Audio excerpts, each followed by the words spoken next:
అనగనగా ఒక ఊరిలో చిట్టి అనే చిన్న పాప ఉండేది. ఒకసారి వేసవి సెలవుల్లో అమ్మమ్మింటికి వెళ్ళింది. ఆమె రోజంతా ఆడుతూ పాడుతూ ఆనందంగా గడిపేది.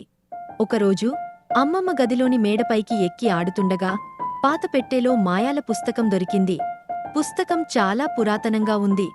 తొలిపేజీలో ఇలా రాసి ఉంది: నీ మనసులోని కోరికను గీయి అది నిజం అవుతుంది. చిట్టి పాపకి చాక్లెట్లు చాలా ఇష్టం.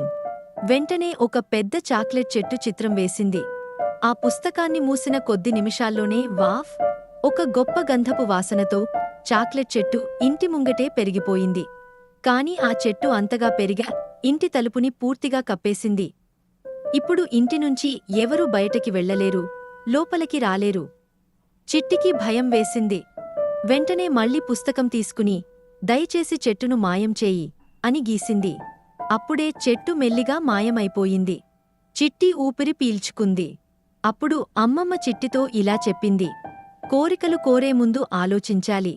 ప్రతి కోరికకు ఒక పరిణామం ఉంటుంది. చూడండి పిల్లలు, అందుకే మనం చేసే ప్రతి పని ఆలోచించి చేయాలి. చేసే ముందు పెద్దవాళ్ల సలహా తీసుకోవాలి. Like and subscribe for more fun.